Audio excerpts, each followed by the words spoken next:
जय हिंद साथियों। आज सेकंड डे है। जो कल इनोवेशन किया है नया सा, ये यूपीएससी की तैयारी करने वाले, पीएससी की तैयारी करने वाले बच्चे इंडियन इंस्टीट्यूट के, कल आप लोगों ने देखा होगा कि इन्होंने शानदार से शानदार आंसर दिए थे।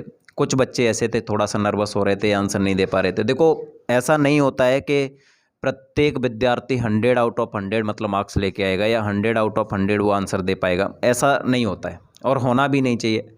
ठीक है, अब ये लोग जर्नलिस्ट हैं, स्पेशलिस्ट तो है नहीं कि नहीं, मतलब बोला कि नहीं जो वैक्सीन है, वैक्सीन बनी भाई उसमें कौन सा केमिकल डला हुआ है, क्या क्या मामला है, तो भाई मुझे भी नहीं पता और ना पता होना चाहिए, कोई ज़रूरत भी नहीं है, डॉक्टर थोड़ी हम लोग, है ना।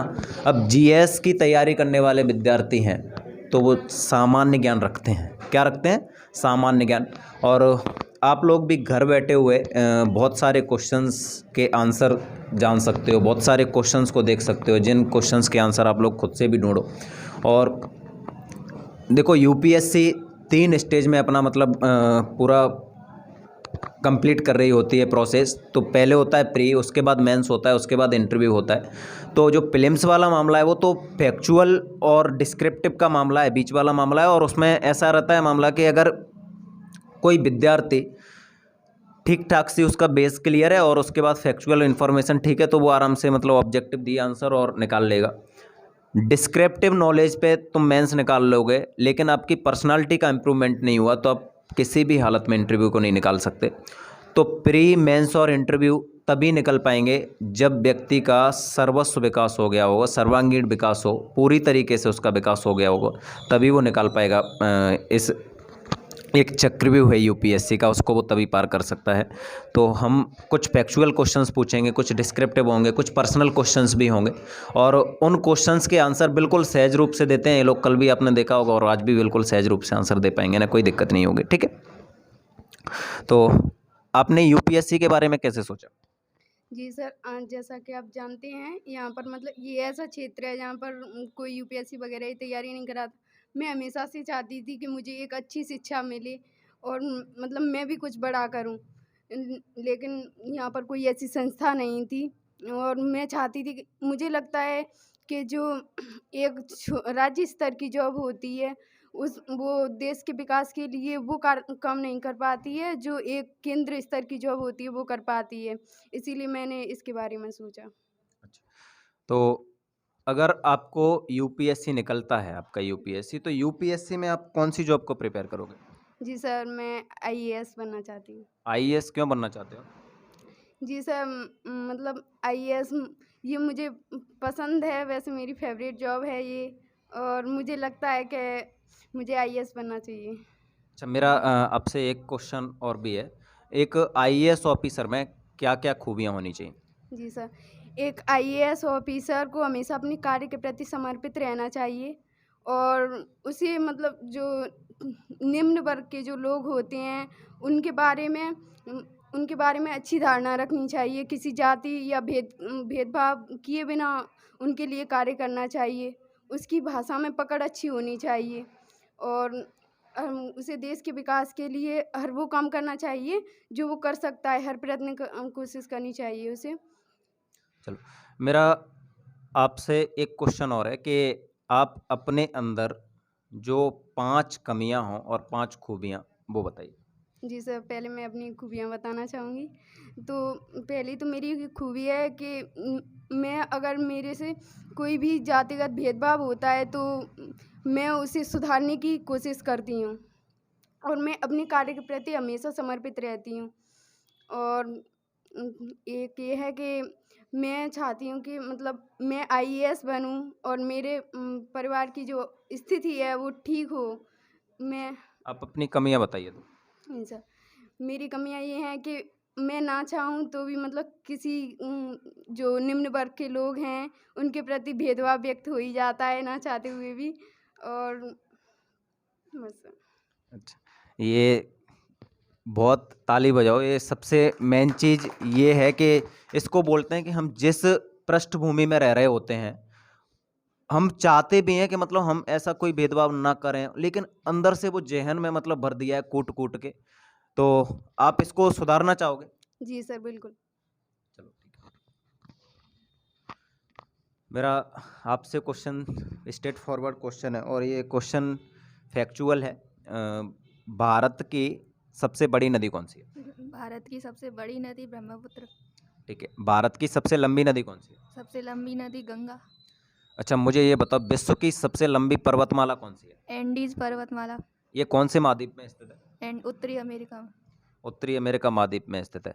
अच्छा, विश्व की सबसे ऊंची पर्वतमाला कौन सी है? विश्व की सबसे ऊंची पर्वतमाला हिमालय, ये कहाँ पे स्थित है हिमालय? नेपाल में। ठीक है। विश्व में महाद्वीपों की संख्या कितनी है? 7। 7 महाद्वीप हैं। बता सकते हो नाम? यूरोप यूरोप महाद्वीप और अफ्रीका महाद्वीप और आराम से बताओ बताओगे। उत्तरी अमेरिका, दक्षिणी अमेरिका, अंटार्कटिका और ऑस्ट्रेलिया। ठीक है। सबसे बड़ा महाद्वीप कौन सा है? सबसे यूरोप। यूरोप। अच्छा, एक बार और सोच लो। हाँ, सोच लिया सर। सोच लिए, चलो ठीक। कौन सा है सबसे बड़ा महाद्वीप? एशिया। एशिया है। ठीक है। सबसे छोटा महाद्वीप कौन सा है? अंटार्कटिका। अंटार्कटिका। मैं क्षेत्रफल की दृष्टि से पूछ रहा हूँ। ऑस्ट्रेलिया। ऑस्ट्रेलिया। चलो, अच्छी बात। आपको ये बताना है, विश्व की सबसे बड़ी मीठे पानी की झील कौन सी है? मीठे पानी की झील सुपीरियर, सुपीरियर झील कहाँ पे स्थित है? उत्तरी अमेरिका। उत्तरी अमेरिका में। ये कौन से दो देशों के बीच स्थित है सुपीरियर झील? सर ये कनाडा और यूएसए के मध्य है। कनाडा और यूएसए। और कौन कौन सी झीलें इसके पास में? सर इसके पास में एक सुपीरियर झील है और मिशिगन झील है, इरी झील, एंटोरियो और ह्यूरॉन्स झील। ठीक है। अब उम्र क्या है आपकी अभी? सर मेरी उम्र है 19 साल। आगे लक्ष्य क्या है आपका अभी, जो सबसे नज़दीक लक्ष्य? सर अभी तो मेरा मतलब जॉब, मतलब ये लक्ष्य है कि सर मैं एक जॉब मिल जाए सरकारी सी, जो मेरे घर वालों की इच्छा यही है सर। अच्छा, मोटिव क्या है लाइफ का? सर लाइफ का ये मोटिव है सर, पहले तो एक अच्छी सी जॉब हो, उसके बाद जो सबका होता है जैसे शादी करना होता है और मतलब जिम्मेदारियां उठानी होती हैं, घर वालों की भी जिम्मेदारियां उठानी होती हैं सर, बस यही है सर। अच्छा अच्छा। मोनू, अभी अमेरिका के राष्ट्रपति जो बाइडन ने एक स्टेटमेंट दिया और उस स्टेटमेंट से ऐसा लग रहा है कि जैसे तीसरे विश्व युद्ध की कोई आशंका सी हो गई हो। अगर तीसरा विश्व युद्ध होता है तो उसके क्या प्रभाव होंगे विश्व में? सर तीसरे विश्व युद्ध के प्रभाव जैसे दो धड़ों में देखने को मिलता है। जैसे अमेरिका है, अमेरिका अलग एक अपना धड़ा बनाना चाहता है और इधर चीन है, चीन वो अपना धड़ा बनाना चाहता है। दोनों में एक जो अभी जो हाल ही में जो विवादित हुआ था, जो क्रीमिया प्रायद्वीप जो यूक्रेन पर रूस ने कब्जा कर लिया, उसको लेकर ये दोनों में आपस में झगड़ा हो गया है। यहीं पे कभी जो यूक्रेन है, यूक्रेन की तरफ जो अमेरिका सपोर्ट करता है उसके पक्ष में कुछ बोलता है और चीन रूस के पक्ष में कुछ बोलता है। इसीलिए जो विश्व को है ना, ये दो धड़ों में बांटने की प्लानिंग में है और ये तीसरे विश्व युद्ध की ओर इशारा कर रहा है। अच्छा, आप मुझे ये बताइए, जो प्रथम विश्व युद्ध था, प्रथम विश्व युद्ध में जो इंडिया था, इंडिया ने ब्रिटेन का सहयोग किया था और ब्रिटेन का सहयोग करने के बाद एक जो स्टेटमेंट था वो गांधी का स्टेटमेंट था दूसरे विश्व युद्ध से पहले कि अब हम तुम्हारे मतलब चंगुल में नहीं आएंगे। तो प्रथम विश्व युद्ध और दूसरे युद्ध के बारे में आप कुछ बताओगे? सर जो इंडिया की तरफ से देखा जाए तो प्रथम विश्व युद्ध में जो अंग्रेज थे, अंग्रेजों ने उन्हें बहला फुसला के उसमें वो प्रथम विश्व युद्ध में भाग लेने के लिए जो भारतीय सेना थी उसको वो किया था, प्रोत्साहित किया था कि आप जो, और हमारे यहाँ के जो नेता थे उन्होंने भी कहा कि जो जो जो अंग्रेज हैं, अंग्रेज हमें कुछ देंगे। तो अब उन्होंने ये नहीं बताया था कि क्या देंगे।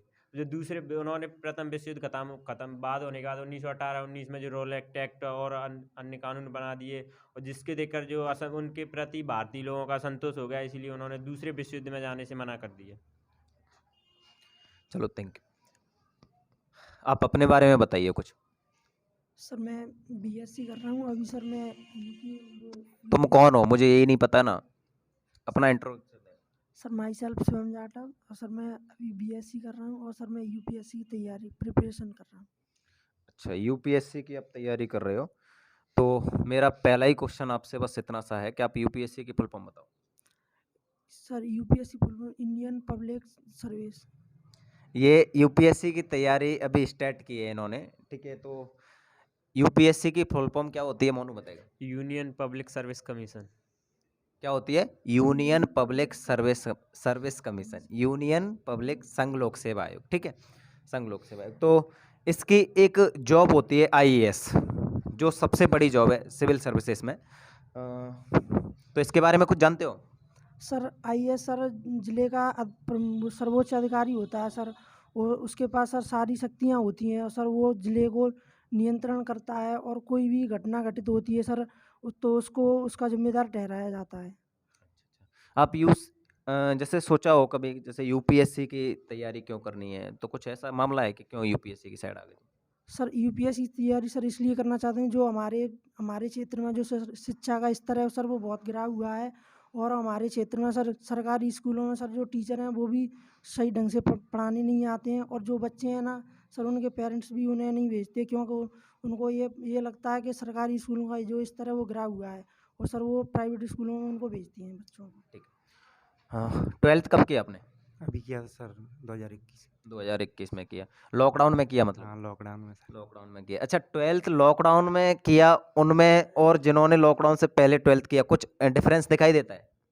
हाँ सर दिखता है। क्या दिखता है? सर हमें तो कुछ नॉलेज नहीं है इसके लिए। 2021 में किया तो सर पढ़ाई भी नहीं की लॉकडाउन में। उन्होंने तो सर थोड़ा तेज बोलो, आवाज नहीं आई। सर उन्होंने तो पढ़ाई की तो उन्हें तो नॉलेज है सर, हमें इतनी नॉलेज नहीं है, हमें पढ़ाई नहीं की थी, हम गाँव में ही रहे थे सर। अच्छा, तो अपने 12th की बिल्कुल भी पढ़ाई नहीं की और उसके बाद पास भी हो गए, हाँ जी सर। है ना? तो ये एक तरीके से ऐसा हो गया ना कि 12th बिल्कुल खत्म हो गया और उसके बाद पास के पास भी हो गए, है ना? ये अच्छा नहीं हुआ ना? नहीं हुआ सर। तो अभी 12th के जैसे 12th तो हो ही गया आपका, तो आगे का क्या सोचा है? सर कोई सरकारी जॉब मिल जाए हमें, तो सर घर वाले भी चाहते हैं कि सरकारी जॉब मिले हमें। अब मैं क्वेश्चन पूछ रहा हूँ आपसे, वो ऐसे ही है मेरा क्वेश्चन। जैसे मान के चलो हमने 11th और 12th में तैयारी नहीं की, और ऐसा हो कि 11th और 12th का सरकारी जॉब में कुछ योगदान हो, उससे संबंधित कुछ प्रश्न पूछे जाएं, तो हम कैसे मतलब कर पाएंगे उन्हें? 12th और सर 11th और 12th में जो सिलेबस है, उस हाँ। सिलेबस से रिलेटेड प्रश्न पूछे जाते हैं, तो हम कैसे डील करेंगे? सर वो आती नहीं है तो हमें 12th और 11th के क्वेश्चन कुछ। अच्छा, इसका ब्लेम किस पे करना चाहोगे? खुद पे, स्कूल पे, सरकार पे, या परिवार वालों पे? किस पे करोगे?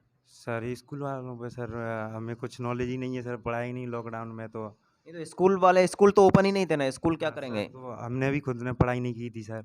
तो खुद पे भी करोगे ये? जी सर। अच्छा अच्छा।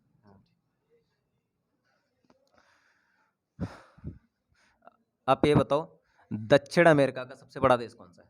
दक्षिण अमेरिका का अम, और ब्राज़ील। सही बोला है इन्होंने? Yes sir. सही बोला है।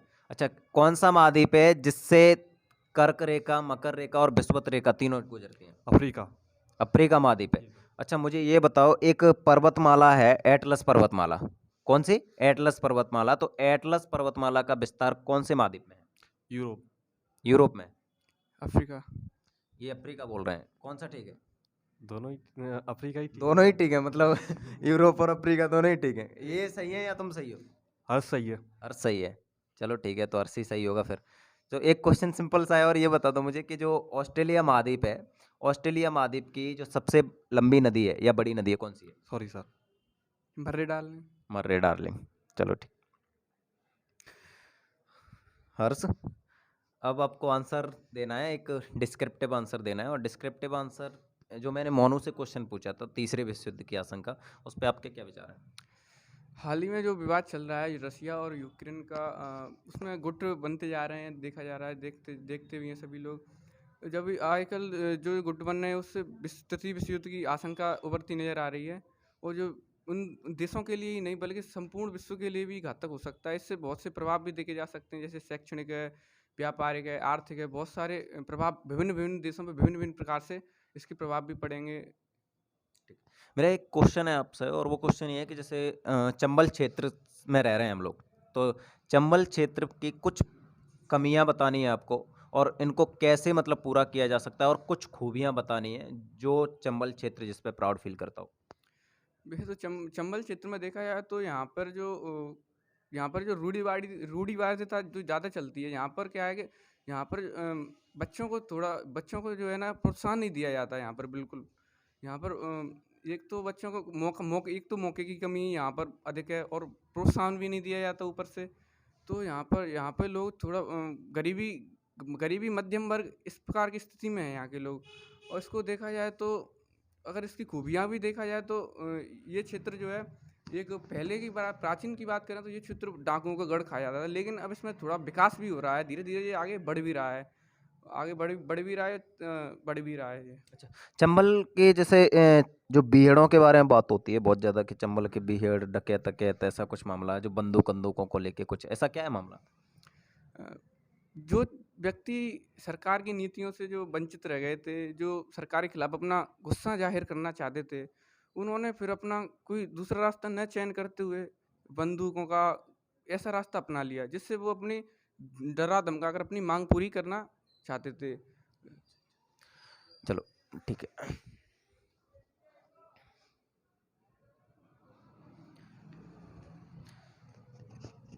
फैक्चुअल इन्फॉर्मेशन अभी आपसे लेना चाहूँगा मैं, और फैक्चुअल इन्फॉर्मेशन आप बताओगे। तो मुझे ये बताओ, भारत की सबसे ऊंची चोटी कौन सी है जो भारत में स्थित है? कंचनजंगा। कहाँ पे है? सिक्किम में। सिक्किम में स्थित है। पामीर के पठार को विश्व की छत बोला जाता है, ये कहाँ पे स्थित है?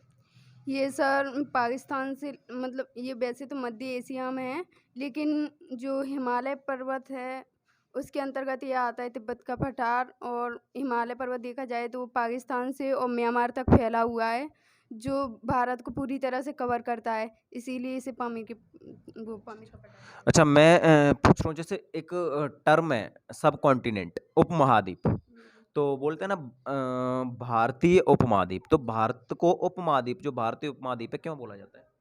जी सर, क्योंकि भारत को उपमहाद्वीप इसीलिए बोला जाता है क्योंकि जो हिमालय पर्वत है ये इसे पूरी तरह से कवर किया हुआ है। इससे ये ऐसा लगता है कि जैसे ये अलग से अपने आप में एक अलग महाद्वीप की स्थिति पैदा कर रहा है, इसीलिए इसे उपमहाद्वीप कहा जाता है। अच्छा अच्छा, चलो ठीक।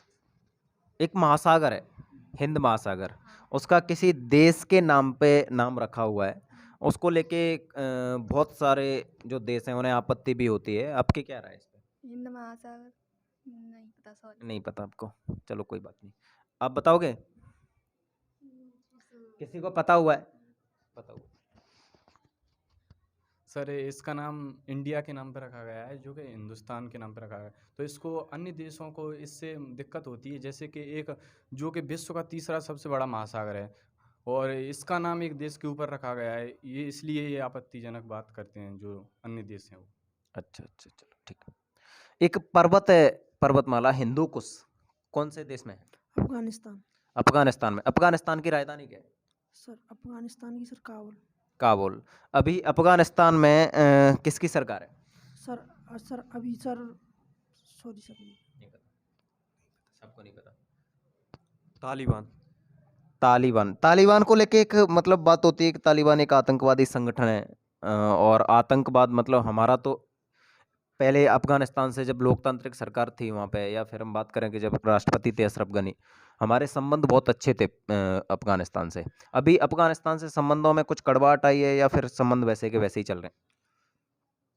संबंध में कड़वाहट तो आई, लेकिन ऐसा भी नहीं कह सकते कि ये पहले जैसे संबंध है, क्योंकि जो लोकतांत्रिक सरकार थी अशरफ गनी की, उसके साथ हमारे संबंध ज़्यादा अच्छे थे तालिबान के। लेकिन तालिबान ने ऐसा कुछ भारत की तरह ऐसा कटाक्ष भी नहीं किया जिससे हमारे उनके साथ संबंध खराब हो या संबंध बिगड़े। तो मतलब ठीक है अभी सब कुछ? ठीक है सर। ठीक है। आपको ये बताएं, जैसे ही चुनाव आते हैं तो सरहद पे ऑटोमेटिक कुछ ना कुछ मतलब घटनाएं घटने लगती हैं कभी, मतलब तो जो भारत और पाकिस्तान या भारत चीन को लेके जो इतना विवाद मतलब रहता है, उस विवाद को आप किस प्रकार देखते हैं और इसका कोई समाधान है क्या? भारत के लोगों को देखा जाए तो भारत के लोग शुरू से ही धार्मिक प्रवृत्ति के रहे हैं। इनको भारत के लोगों में एक जागरूकता की कमी होने के कारण वो धार्मिक रूढ़िवादिता की तरफ ज़्यादा बढ़ते हैं। जैसे धर्म का प्रश्न उठा करके चुनावों में आजकल बहुत वोट लिए जा रहे हैं। इसका यूज जब पाकिस्तान या चीन जैसे मुद्दों पर किया जाता है तो वोट एक प्रकार से वोटों को लिए खींचा जाता है। अच्छा, तो आपने बोला कि जैसे भारत के लोग धार्मिक प्रवृत्ति के, लेकिन पाकिस्तान की तो नींव ही मतलब धर्म के नाम पे पड़ी हुई है, तो ऐसा तो पाकिस्तान में भी है। तो मेरा मतलब सिर्फ इतना सा है कि इस विवाद का कोई सॉल्यूशन है क्या? अगर इसका विवाद का सॉल्यूशन तो यही है कि सबसे पहले शिक्षित होना, लोगों को जागरूक होना और धर्म के नाम पर राजनीति को छोड़ना बिल्कुल भी। जहाँ तक इंडिया में और पाकिस्तान की बात करें तो पाकिस्तान में भी इंडिया के खिलाफ धर्म के प्रति गालियाँ देकर ही वोट लिए जाते हैं। इस प्रकार इंडिया में भी ऐसे ही होता है, लेकिन इंडिया के लोग समझ नहीं पाते इस बात को। ये मतलब एक साइड से नहीं है मामला, दोनों साइड से। दोनों साइड से ही है। दोनों साइड से है।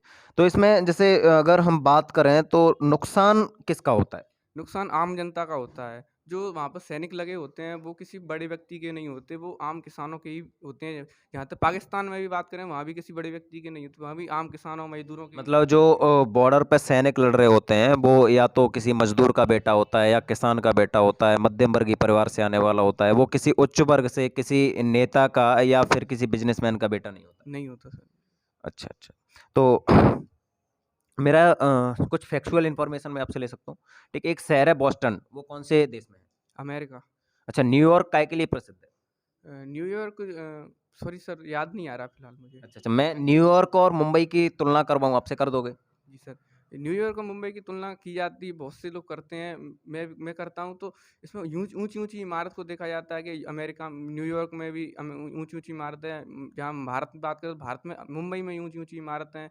विकसित न्यूयॉर्क जहाँ विकसित देश है, जहाँ मुंबई जो है भारत का विकसित, थोड़ा सा विकसित अभी बाकी है थोड़ा सा, लेकिन विकसित हो चुका है वो भी। एकदम सेम जैसी कंडीशन है थोड़ी थोड़ी। अच्छा अच्छा, ये बताओ मुझे, जो मुंबई है वो कौन से द्वीप पर स्थित है? सॉरी सर नहीं आ रहा है। Sorry sir. मुंबई कौन से द्वीप पर है? सेलसाट द्वीप, वो सेलसाट द्वीप है। सालसेट। सालसेट। कौन सा द्वीप है? Salcete. Salcete. New York? New York sorry sir, long island. Long island. अच्छा, कंफ्यूजन हो रहा है मामला है मतलब।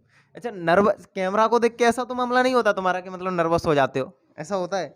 अगर ऐसे ही मैं प्रश्न पूछूं तुम लोगों को नॉर्मल तो आराम से आंसर दे रहे होते हो, लेकिन जैसे ही मैं बोलता हूँ कि अभी वीडियो बन रही है तो वीडियो बनती है तो दिक्कत हो जाती है, और ऐसा होता है कि मामला नहीं नहीं इसमें पता नहीं है, मुझसे गलत हो जाए। नर्वस नहीं होना होता है, सीधा सीधा आंसर बिल्कुल नॉर्मल देते हो वैसे ही आंसर दिया करो, ठीक? तो अभी तुम लोग दे दो, चलो।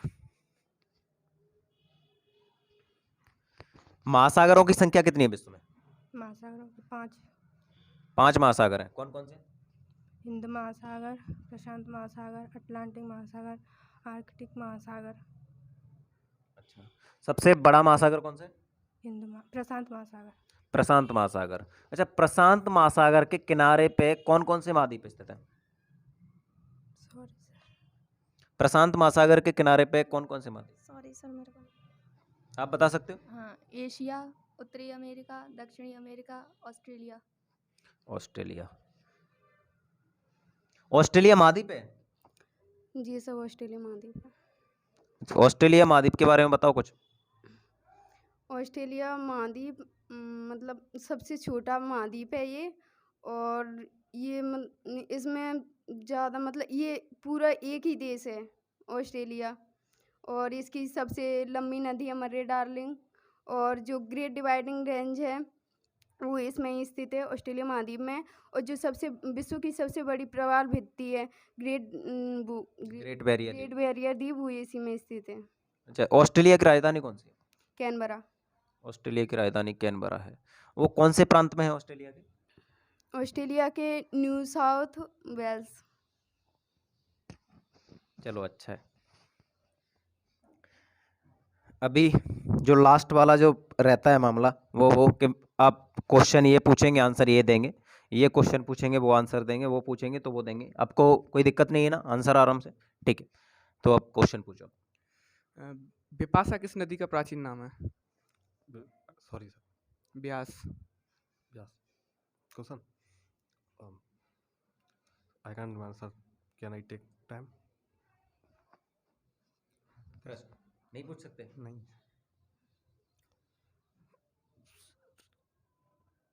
Sorry sir. प्रश्न नहीं पूछ पा रहे हो? अरे यही पूछ लो, कुछ नहीं तो भारत की राजधानी कहाँ है? चलो सोच लो, आप कोई दिक्कत। तो जो ऑस्ट्रेलिया देश है उसकी सबसे ऊंची चोटी कौन सी है? सर इसकी सबसे ऊंची चोटी है सर, उसका नाम थोड़ा अजीब सा है, इसको वैसा ही है थोड़ा। इसकी अच्छा, कौन से पर्वत की है ये? चलो ग्रेट डिवाइडिंग रेंज। ठीक है। सर प्रश्न है कि जो ऑस्ट्रेलिया जो महाद्वीप है उसमें सबसे ज़्यादा जनसंख्या किस शहर में रहती है? ऑस्ट्रेलिया महाद्वीप की सर्वाधिक जनसंख्या? नाइजीरिया। नाइजीरिया। सिडनी में रहती है सर। सिडनी में। नाइजीरिया तो देश है ना एक कोई। अच्छा, अभी आपको क्या करना है, जो लड़कियां क्वेश्चन पूछेंगी इनमें से कोई भी क्वेश्चन पूछेगा आंसर लड़के देंगे, और लड़के क्वेश्चन पूछेंगे तो आंसर लड़कियां देंगे, ठीक है? तो शुरुआत किससे की जाए? लड़कियों से, ठीक है। ब्राज़ील में जो कॉफ़ी के बागान हैं उन्हें क्या कहा जाता है? आंसर जो भी देगा ना हाथ खड़े कर लेना, फिर मैं उसी से मतलब बोल दूंगा क्या आंसर। ब्राजील में जो कॉफी के बागान है उन्हें क्या कहा जाता है? कौन दे रहा आंसर? सर फेजेंडा। फेजेंडा कहा जाता है, सही आंसर, ठीक है। जो तो जो न्यूजीलैंड को दो भागों में कौन सी जल संधि अलग करती है? न्यूजीलैंड को दो भागों में कौन सी जल संधि? कौन आंसर दे रहा है? आंसर कौन दे रहा है? बता, हाथ खड़े कर लो, वही आंसर देगा। कुक जल संधि। कुक जल संधि, सही है। सही है। प्रश्न पूछना सर, बैंकॉक की राजधानी? बैंकॉक की राजधानी? बैंकॉक किसकी राजधानी है? बैंकॉक कौन से देश की राजधानी? कौन बता रहा है? थाईलैंड। थाईलैंड की राजधानी है, सही है, चलो ठीक है। प्रश्न, खैबर दर्रा कहाँ पर है? कौन सा? खैबर दर्रा। खैबर दर्रा? खैबर दर्रा कहाँ पे स्थित है? कौन बता रहा है? नहीं पता किसी को भी? पाकिस्तान। पाकिस्तान में स्थित है, ठीक है। अब प्रश्न कौन पूछ रहा है तुम लोगों में से? जो पृथ्वी है ना वो धूल और कणों से निर्मित है, ये सिद्धांत किसने दिया? पृथ्वी धूल और कणों से निर्मित है, ये सिद्धांत किसने दिया? कौन दे रहा है आंसर? ओ स्मिथ। ओ स्मिथ ने दिया, सही है सर। सही है, ठीक है। तो अब कौन पूछ रहा है प्रश्न इधर से? आल्प्स पर्वत कहाँ है? आल्प्स पर्वत कहाँ पे स्थित है? कौन बोल रहा है आंसर? यूरोप। यूरोप में स्थित है, सही है। देश तो नहीं पूछना, देश कौन सा है? देश नहीं पूछना, चलो ठीक है। तो प्रश्न पूछो अब। ईसाइयों का प्राचीन ग्रंथ का नाम क्या है? ईसाइयों के प्राचीन ग्रंथ का नाम? ईसाइयों का प्राचीन ग्रंथ कौन दे रहा है आंसर? बाइबल। बाइबल, ठीक है, बाइबल। अब कौन पूछ रहा है प्रश्न? अम्लीय वर्षा में क्या होता है जिससे वनस्पति नष्ट हो जाती है? अम्लीय वर्षा में क्या होता है जिससे वनस्पति नष्ट हो जाते हैं? कौन बोल रहा है आंसर? वो सल्फ्यूरिक अम्ल होता है सर। सही है क्या आंसर? सही है। सही है, ठीक है। प्रश्न कौन पूछ रहा है इधर से? विश्व के सबसे चौड़ी जल संधि? विश्व की सबसे चौड़ी जल संधि कौन सी है? कौन बता रहा है आंसर? डेविस जल संधि। डेविस जल संधि, सही है, ठीक है। तो थोड़ा सा और पूछना है क्या, मतलब कहाँ पे स्थित है, कौन किस किस को डिवाइड कर रही है, या इतना ही ठीक है? इतना ही ठीक है। तो प्रश्न अब आप पूछो। जो ऑस्ट्रेलिया महाद्वीप से जो मतलब जो कर्क रेखा निकली हुई है, जो कर्क रेखा मकर रेखा। अच्छा हाँ, मकर रेखा निकली हुई है, वो नदी मतलब एक नदी जो दो बार काटती है। ठीक है, वो मतलब वो ये पहले तो ये बोले कि ऑस्ट्रेलिया महाद्वीप से कौन सी रेखा निकलती है, तो मकर रेखा, ठीक है। उनका जो मेन क्वेश्चन है वो है कि वो नदी बताओ विश्व की जो मकर रेखा को दो बार काटते। कौन दे रहा है आंसर? कौन दे रहा है आंसर? लिम्पोपो नदी। लिम्पोपो नदी, ठीक है, ठीक है। तो अब इधर से क्वेश्चन इधर से पूछो क्वेश्चन। सर, जो दूध है उसमें कौन सा अम्ल पाया जाता है? दूध में कौन सा अम्ल पाया जाता है? लैक्टिक अम्ल। लैक्टिक अम्ल पाया जाता है, ठीक है, अच्छा ठीक है। पूछो प्रश्न, कौन पूछ रहा है इधर से? सर, जो एक वाक्य है, जिद है तो जीत है, इसका अर्थ क्या है? जिद है तो जीत है, इसका अर्थ क्या है? कौन बताएगा इसका अर्थ? सर, इसका अर्थ ये है कि हमें अपने लक्ष्य के प्रति अग्रसर रहना चाहिए। अग्रसर रहना चाहिए अपने। और कोई बता रहा है क्या इसका? ये मेरा ही वाक्य है तो मैं बता दूं, अपना जो लक्ष्य ज़िंदगी में बनाते हैं उसके प्रति जिद और लगन भी होनी चाहिए, उसके साथ समर्पण भी होना चाहिए, जिससे हम लक्ष्य को अधिक आसानी से प्राप्त कर सकते हैं।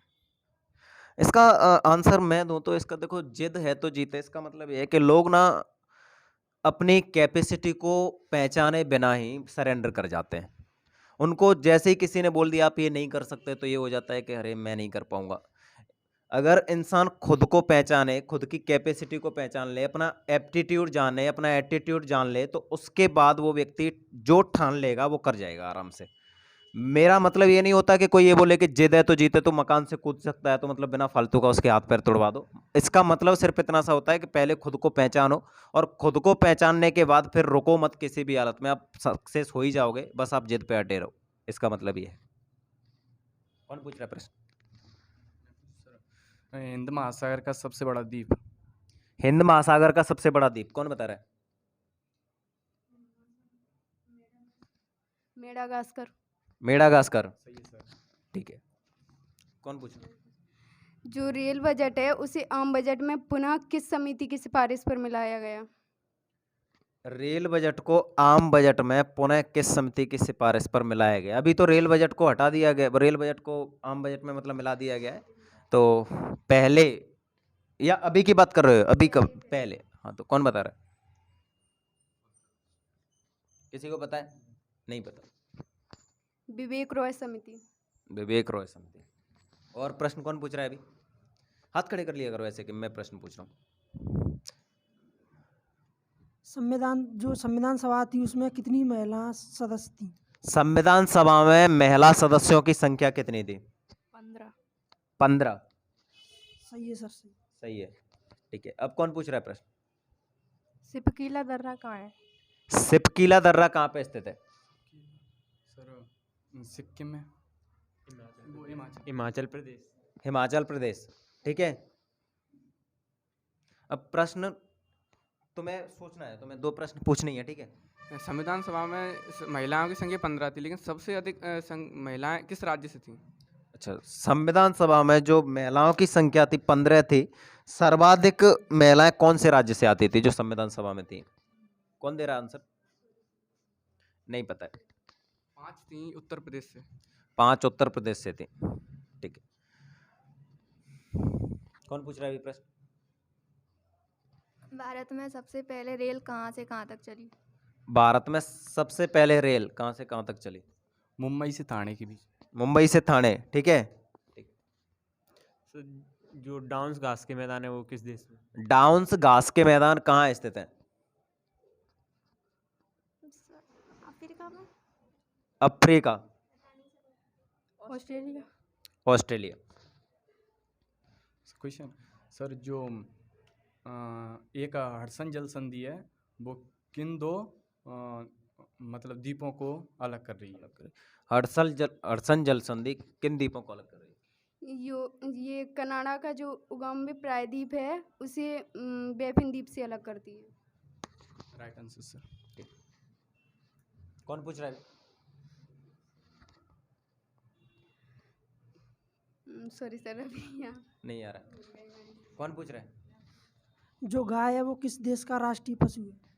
ये एक बात दिख रही होगी आप लोगों को, ये आंसर देने में मतलब कमजोर है, लेकिन प्रश्न पूछने में माहिर है, ठीक है। गाय कौन से देश का राष्ट्रीय पशु है? कौन बता रहा है? ऑस्ट्रेलिया। वो देश पूछा है, उसका मामला देश का है। देश मतलब राज्य बोलते हैं देश को, कोई दिक्कत नहीं उसमें। नहीं पता? किसी को भी नहीं पता है क्या? भाई गॉड, अब तो यही बता पाएगा। सर मैं सर कन्फर्म नहीं, या तो सर युगांडा है या सर उसके बगल का है। प्रश्न बरुंडी है उसका आंसर, है ना? ठीक है। तो तुम्हें आंसर पता था, फिर दिया क्यों नहीं था आंसर? सर पता नहीं, मतलब ऐसे बोलते अफ्रीका के तो बता नहीं सकते थे, अब गाय तो यहाँ से और भी हो सकती थी ना। अच्छा, कोई और भी देश हो सकता है। हाँ, तो उसने ये पूछा था कि विश्व में कौन सा देश है, तो कोई एक बताए। ऐसा सर, मतलब हमने सोचा शायद यहीं से पूछा हो, तो ये आसपास से पूछा हो कि मतलब पता चला म्यांमार से, तो ये पूछा। हाँ ऐसे मतलब। अच्छा चलो ठीक है। अभी मैं कुछ प्रश्न पूछ लेता हूँ, उसके बाद खत्म करेंगे, ठीक है। लास्ट, अपलेसियन पर्वतमाला, अपलेसियन पर्वतमाला वो किस प्रकार का पर्वत है? बलित पर्वत, नवीन नवीन, बलित पर्वत है, प्राचीन बलित पर्वत। प्राचीन है। अच्छा, अवशिष्ट पर्वत क्या होता है? जिन जो प्राचीन पर्वत होते हैं, जो घिस जाते हैं, मतलब उनको अवशिष्ट पर्वत बोला जाता है, ठीक है। भारत में कोई ऐसी श्रृंखला है जिसे प्राचीन बलित पर्वत मतलब बोला जाए? अरावली है। अरावली अरावली अरावली, ठीक है। अरावली कहाँ पे स्थित है? सर अरावली सर राजस्थान में। राजस्थान में स्थित। कहाँ से कहाँ तक फैली है अरावली? सर जी दिल्ली से लेकर यहाँ गुजरात तक। गुजरात तक फैली हुई है, ठीक है। अरावली पर्वतमाला की सबसे ऊंची चोटी कौन सी है? सर इसकी सबसे ऊंची चोटी है माउंट आबू। माउंट आबू, ठीक है। माउंट आबू पे एक जैन मंदिर बना हुआ है, जैन मंदिर है या नहीं? पता हुआ है कुछ? किसने बनवाया, किसको पता हुआ है आंसर? नहीं पता, ठीक है। कुछ राजपूत वंशों में अगर तुम्हें कुछ याद आ रहा हो तो कुछ अग्निवंशी राजपूत थे, वो कौन कौन से थे, किसको पता है? अग्निवंशी, एक तो सर पाल थे, प्रत्यार, और सॉरी सर इतना ही आ रहा है। परमार, सेजर, चौहान थे और पाल थे। पाल थे उसमें, पता है क्या? नहीं याद आ रहा, चलो ठीक। तो ये बताओ, दिल्ली की स्थापना किसने करवाई? दिल्ली की स्थापना अनंगपाल ने करवाई थी। कौन से वंश से संबंधित है? तोमर वंश से। तोमर वंश से संबंधित है, ठीक है। पृथ्वीराज चौहान को मोहम्मद गौरी ने कौन से युद्ध में पराजित किया था? पानीपत के युद्ध में। पानीपत का कौन सा युद्ध? दूसरा। प्रथम। नहीं सब दोबारा से रिपीट कर। पृथ्वीराज चौहान को मोहम्मद गौरी ने कौन से युद्ध में पराजित किया था? तराइन की। गलती हो गई है ना। तराइन का दूसरा युद्ध। तराइन का दूसरा युद्ध कब हुआ था? तराइन का दूसरा युद्ध 1911 में। 1911 में हुआ था। अच्छा, ये बताओ, भारत की प्रथम महिला राष्ट्रपति कौन है? प्रतिभा देवी पाटिल। कौन है? प्रतिभा देवी पाटिल। अच्छा, जवाहरलाल नेहरू कौन है? भारत के राष्ट्रपति, पता नहीं। भारत के राष्ट्रपति हैं जवाहरलाल नेहरू। अच्छा, कौन है जवाहरलाल नेहरू? सर भारत के प्रथम प्रधानमंत्री हैं सर। भारत के प्रथम प्रधानमंत्री हैं जवाहरलाल नेहरू। अच्छा अच्छा, डिस्क्रिप्टिव क्वेश्चन पूछ सकता हूँ, ठीक है। तो भारत की आज़ादी में सर्वाधिक योगदान देने वाले 5 नेताओं के नाम अपने अनुसार बताना है और उनके क्या क्या योगदान रहे वो बताओगे। पहले तो महात्मा गांधी जी, और सुभाष चंद्र बोस, और भगत सिंह, चंद्रशेखर आज़ाद, और यहाँ बात करें सरदार वल्लभ भाई पटेल। सरदार वल्लभ भाई पटेल, ठीक है। क्या योगदान रहे इनके? इनके विभिन्न क्षेत्रों में विभिन्न विभिन्न योगदान रहे। कुछ ने अपनी उदारवादी नीतियों के कारण कि भारत को चाहा कि भारत चलो, मेरा एक क्वेश्चन है आपसे, और जैसे अगर कोई आज़ादी के जो महापुरुष रहे जिन्होंने मतलब अपने बलिदान दिए या हमारे लिए बहुत समर्पण किया, अपनी पर्सनल ज़िंदगी को छोड़ के देश के लिए मतलब कुर्बान हो गए, कोई ऐसा आदर्श व्यक्ति है आपको ऐसा लगता हो कि इसकी जगह पे मैं होना चाहिए था? देखा जाए तो एक तो भगत सिंह ही हैं ऐसे, जिन्होंने अपनी जो यहाँ के लोग उस उम्र में जन क्या क्या करते हैं, लेकिन उस उम्र में उन्होंने देश के लिए बलिदान दिया। उन्होंने अपने देश को बलिदान दिया था उस उम्र में। और आप सर्वाधिक किससे प्रभावित हैं, किसी महान पुरुष के बताएंगे तो? सर्वाधिक प्रभावित तो वैसे 2-3 लोगों से प्रभावित हूँ। वैसे कोई एक की बात करें तो भगत सिंह से सर्वाधिक प्रभावित हो आप? अच्छा, ठीक है। आप? सरदार वल्लभ भाई पटेल। सरदार वल्लभ भाई पटेल, क्यों? उन्होंने सर आज जब हम एक घर से दूसरे घर को निकला, उन्होंने 547 रियासतों को एक साथ मिला दिए, जो आसान बात नहीं होती है। उन्होंने, इसलिए मैं उनसे बहुत ज़्यादा प्रभावित हूँ। अच्छा, आपका कोई आदर्श महान पुरुष जिससे आप प्रभावित रहे? सर वल्लभ भाई पटेल। वल्लभ भाई पटेल, अच्छा सर। आप? सुभाष चंद्र बोस। सुभाष चंद्र बोस, क्यों?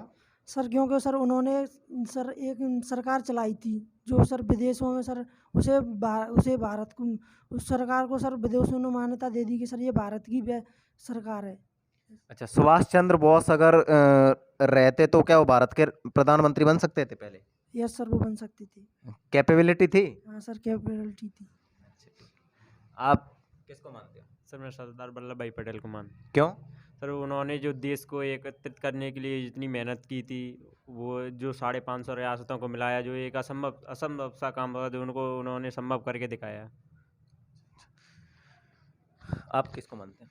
सर मैं महात्मा गांधी को मानता हूँ, क्योंकि सर्वप्रथम जो कि आज़ादी की जो मांग की थी, जो सबसे पहले आंदोलन उन्होंने की थे महात्मा गांधी ने, और विभिन्न विभिन्न आंदोलन जैसे चंपारण आंदोलन, असहयोग आंदोलन जैसे आंदोलन किए, और जनता में स्वतंत्रता, एक लोकतंत्र देश हो, इसकी मतलब चिंगारी फैलाई थी। अच्छा, महात्मा गांधी से आप पर्सनल जिंदगी में क्या सीखे हैं जो आप मानते हो कि मुझे महात्मा गांधी की देन है? एक तो सर ये उदारवादी नीति, जो उनमें क्षमता थी, सहनशीलता थी उनमें, एक मतलब ऐसी सहनशीलता थी कि जो व्यक्ति मतलब दूसरे व्यक्ति को मतलब नीतियों से पराजित किया जाए, जैसे कि युद्ध ना करके, हानि ना पहुंचा के, वैसे ही एक स्वतंत्र राज्य बनाया जा सकता है। Same question. Sir Sardar Vallabh भाई पटेल। क्यों?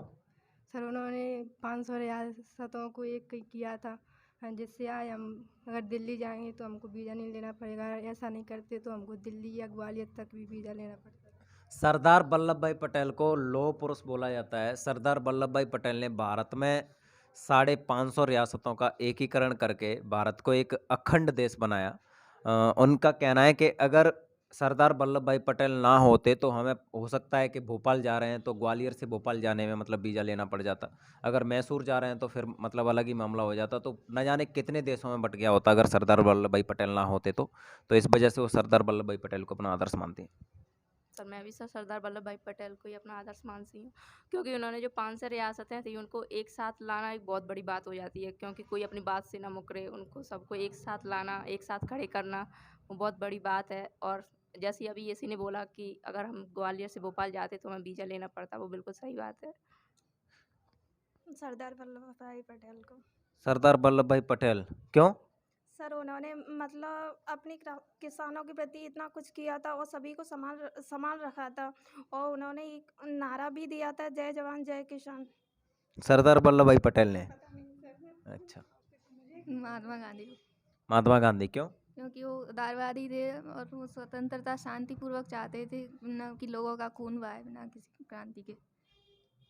तो महात्मा गांधी के बारे में कोई दो अच्छी बातें या फिर कुछ पर्सनल बात जो आप जानते हो, ऐसी बात जो आप बताना चाहोगे कि आप इस वजह से आप उन्हें आदर्श मानो? नहीं पता, सॉरी। नहीं बताओ। जी सर, मुझे मतलब मेरी जो फेवरेट हैं वो डॉक्टर मनमोहन सिंह हैं, क्योंकि जब देश आर्थिक संकट से लड़ रहा था तब उन्होंने हार नहीं मानी और वो हर प्रयत्न कोशिश की जिससे देश आर्थिक संकट से बच सके। तो डॉक्टर मनमोहन सिंह। अच्छा, डॉक्टर मनमोहन सिंह के बारे में और क्या जानते हो? जी सर, ये भारत के पहले प्रधानमंत्री थे, अल्पसंख्यक। भारत के पहले अल्पसंख्यक प्रधानमंत्री थे। उस समय पे जब आर्थिक तंगी से देश गुजर रहा था, उस समय वित्तीय आपातकाल जैसी स्थिति बन सकती थी, उस समय पे ये प्रधानमंत्री थे? नहीं सर, ये प्रधानमंत्री नहीं थे। क्या थे फिर? शायद सर वित्त मंत्री के पद पर। वित्त मंत्री के पद पे थे। तो उस समय पे प्रधानमंत्री थे पी नरसिम्हा राव। कौन थे? पी नरसिम्हा राव।